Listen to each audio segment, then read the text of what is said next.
तो कैसे हैं आप सब? क्या बोलती है पब्लिक? आप लोग कैसे हैं? तो आपका है संस्कृत का परीक्षा जो आप क्लास 10th में है, तो हो जाइए तैयार, क्योंकि क्लास 10th के संस्कृत का पेपर यही रहने वाला है। 105 विषय कोड रहेगा। 100 नंबर से आपको पूछा है, जिसमें 50 प्रश्न बनाने हैं आपको। तो ध्यान रखिएगा, यही प्रश्न आने वाला है, तो इसे ध्यान से देख लीजिए। आइए 1 नंबर क्वेश्चन पर बात करते हैं। तो देखिए पहला नंबर प्रश्न क्या कर रहा है। पहला नंबर प्रश्न है, स्वामी दयानंद का जन्म कब हुआ? 1824 ईस्वी में स्वामी दयानंद का जन्म हुआ है। Option number C right answer हो जाएगा। स्वामी दयानंद का मृत्यु कब हुआ? तो 1883 में हुआ। एकदम ऑप्शन नंबर ए राइट दो का हो जाएगा। संस्कार कितने होते हैं? 16।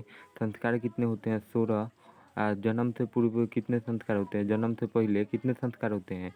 जन्म से पहले कितने संस्कार होते हैं? तो 3 संस्कार होते हैं जन्म से पहले।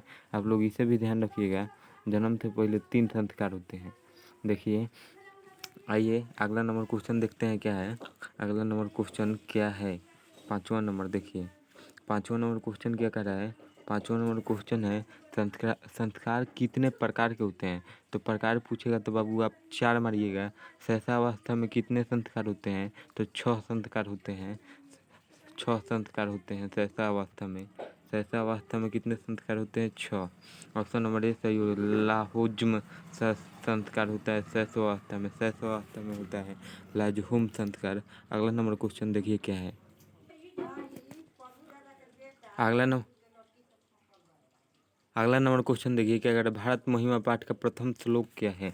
भारत महिमा पाठ का प्रथम श्लोक क्या है? तो ये ऑप्शन नंबर सी नहीं होगा, ये है भागवत पुराण, जो ऑप्शन नंबर ए है बिल्कुल राइट हो जाएगा। आप लोग अगला नंबर क्वेश्चन देखिए। अथर्ववेद में कितनी ऋषिकाओं का वर्णन है? तो 5 ऋषिकाओं का वर्णन है। देखिए 10वां नंबर क्वेश्चन देखिए क्या कर रहा है। सभी ऋषिकाओं का वर्णन किस वेद में है? तो ऋग्वेद में है। सभी स्त्रिकाओं का ऋषिकाओं का वर्णन ऋग्वेद में है। अगला नंबर क्वेश्चन देखिए क्या कर रहा है। अगला नंबर क्वेश्चन आइए क्या कर रहा है। 11 नंबर क्वेश्चन क्या कर रहा है। 11 नंबर क्वेश्चन क्या कर रहा है। मैत्रेयी की चर्चा किस उपनिषद में है? तो बृहदारण्यकोपनिषद में कोपनिषद में है। अब ऑप्शन नंबर ए सही हो जाएगा। विद्यापति किस भाषा का कवि है? मैथिली कवि है। आप लोग याद रखिएगा। अलस कथा में कितने पुरुष सोकर आपस में बात कर रहे थे? तो 3। अलस कथा में 3 पुरुष आपस में सोकर बात कर रहे थे। आइए अगला नंबर क्वेश्चन देखिए क्या कर रहा है। अगला नंबर क्वेश्चन आइए क्या कह रहा है। देखिए बृहस्पति कौन था?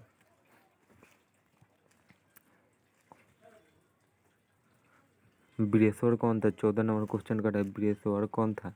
बृहस्पति कौन था? तो ये था मंत्री था। बृहस्पति एक मंत्री था। नीतिकार आलस्य को क्या मानते थे? तो शत्रु शत्रु मानते थे। तो इसमें नहीं है शत्रु, याद रखिएगा। शत्रु दे सकता है, शत्रु मानते थे। शत्रु अब शत्रु मानते थे, जो इसमें नहीं है, तो इनमें से कोई नहीं होगा। आप लोग इसे ध्यान रखिएगा। मैथिली का विद्यापति का स्वामित्व क्या है? संस्कृत है। संस्कृत था। ऑप्शन नंबर सी राइट हो जाएगा। अगला नंबर क्वेश्चन देखिए क्या कर रहा है। अगला नंबर क्वेश्चन देखिए। 17 नंबर क्वेश्चन क्या कर रहा है। पटना किस नदी के किनारे बसा है? पटना किस नदी के किनारे बसा है? आप लोग बताइए। पटना गंगा नदी के किनारे बसा है। ऑप्शन नंबर सी सही हो जाएगा। गांधी सेतु कहाँ स्थित है? तो ये भी पटना में स्थित है। अगला नंबर क्वेश्चन देखते हैं। 19 नंबर देखिए। अगला नंबर क्वेश्चन देखिए। सत्यमेव जयते। सत्यमेव जयते किस उपनिषद से संबंधित है? तो ये मुंडूक उपनिषद से संबंधित। ना नितरम कौन सा संधि है? विसर्ग संधि है। ना नितरम विसर्ग। रामा शब्द में सप्तमी विभक्ति कौन? रामयोग। रामयोग। 22 नंबर क्वेश्चन देखिए क्या कर रहा है। 22 नंबर क्वेश्चन, पछंतु किस प्रकार का रूप है? तो इसका इसका उत्तर आप लोग कमेंट बॉक्स में दीजिएगा। कमेंट बॉक्स में आपको 2 क्वेश्चन दे रहा हूँ, जिसका उत्तर कमेंट बॉक्स में देना है। अगला क्वेश्चन देखिए क्या है। अगला क्वेश्चन 23 नंबर क्वेश्चन है। ज्ञा से अति पदपुरुष निम्न से कौन सा वचन का रूप है? इसका 22 और 23 का उत्तर आप लोग कमेंट बॉक्स में ज़रूर दीजिएगा। हम आपका इंतज़ार करेंगे। अगला नंबर क्वेश्चन देखिए आइए। 24 नंबर 24 नंबर क्वेश्चन देख के वगीश वाक जोड़ ईस होगा। इसका वाक जोड़ ईस होगा। आप लोग इसे ध्यान से देख लीजिएगा। ध्यान से वाक जोड़ ईस होगा। वाक जोड़ ईस होगा। ऑप्शन नंबर सी। जगतनाथ में कौन सा संधि है? जगत प्लस नाथ हो जाएगा। ऑप्शन नंबर सी इसका। पठी पठी पठितवत्ती में कौन सा प्रत्यय है? तो इसमें इसमें लग रहा है कि ऑप्शन नंबर डी सही हो जाएगा। अगला नंबर क्वेश्चन देखिए 27। 27 नंबर क्वेश्चन क्या कह रहा है? 27 नंबर क्वेश्चन देखिए क्या कह रहा है। स्त्री प्रत्ययों की कुल संख्या है, स्त्री प्रत्ययों की कुल संख्या 6 है। संस्कृत में कुल कितने कारक हैं? तो संस्कृत में कुल 7 कारक है। 7 कारक है संस्कृत में कुल 7 कारक है, और हिंदी में 8 कारक है। ये भी याद रखिएगा आप लोग। हिंदी में 8 कारक है और संस्कृत में 7 कारक है। 7 कारक है। 29वां नंबर सशक्त में पद धातु कौन सा है? तो सुस है, जो सशक्त का सशक्त का पद धातु है। विद्या प्लस ददाती में कौन सा विभक्ति है? तो षष्ठी विभक्ति है। ऑप्शन नंबर डी सही हो जाएगा। अगला नंबर क्वेश्चन देखिए क्या कर रहा है। 31 नंबर क्वेश्चन, संस्कार कितने होते हैं? तो संस्कार 16 होते हैं। संस्कार 16 होते हैं। संस्कार 16 होते हैं। ऑप्शन नंबर सी से जन्म पूर्व 3 संस्कार होते हैं। भारत महिमा का दूसरा श्लोक क्या है? विष्णु पुराण, और पहला भागवत पुराण का श्लोक है। अथर्ववेद में कितनी ऋषिकाओं? 5 ऋषिकाओं का वर्णन है। अगला नंबर क्वेश्चन देखते हैं क्या है। उप उपनिषद, उपनिषद में किसका वर्णन किया गया है? तो आत्मा का वर्णन किया गया उपनिषद में।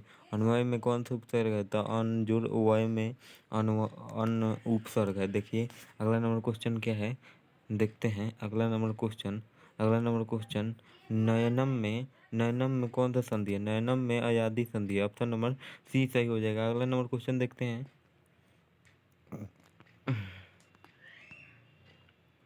देखिए अगला नंबर, पठताम में कौन सा लकार है? तो ऑप्शन नंबर बी हो जाएगा। पठताम में लकार हो जाएगा बी नंबर, और जो बिल्कुल राइट हो जाएगा। पठताम में कौन सा लकार है? बी नंबर, जो राइट हो जाएगा। गच्छेसु में किछ वचन है? द्विवचन है। गच्छत में कौन सा प्रत्यय है? तो संचय है। गतवान में कौन सा लिंग है? गतवान में। अगला नंबर क्वेश्चन देखिए, गतवान में कौन सा लिंग है? गतवान में कौन सा लिंग है? गतवती। गतवती स्त्रीलिंग गतवती है। सूर्योदय में कौन सा संधि है? तो वृद्धि संधि है। बालकेशु में कौन सी विभक्ति है? तो सप्तमी विभक्ति है। अगला नंबर क्वेश्चन देखिए क्या कर रहा है। अगला नंबर क्वेश्चन क्या कर रहा है। पितृन किस वचन में है? पितृन किस वचन में है? तो इनमें से कोई नहीं होगा। इनमें से कोई, ये किसी वचन में नहीं है, क्योंकि ये एक वचन बहुवचन तीनों में इसका एक ही नाम है, तो ये कोई में नहीं होगा। अवहत में किस पद में है? तो उभय पद में है। अगला नंबर का,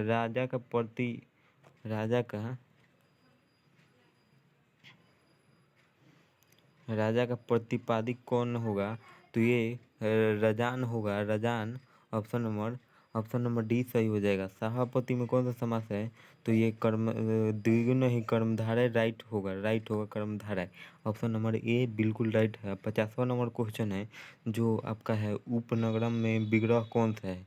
नगरे समीपम। ऑप्शन नंबर बी बिल्कुल राइट है। अगला नंबर क्वेश्चन, मिलते हैं किसी नेक्स्ट वीडियो में। तब तक के लिए धन्यवाद। आप लोग बताइएगा कि आप लोग को ये सब क्वेश्चन कैसा लगा, और अगर आप चाहते हैं कि सब्जेक्टिव, तो इस पर कम से कम 50 कमेंट पूराइए। 50 कमेंट कर देंगे, मैं इसका सब्जेक्टिव लेकर आऊँगा। ठीक है, तो मिलते हैं अगले वीडियो में। जय हिंद। तब तक के लिए धन्यवाद।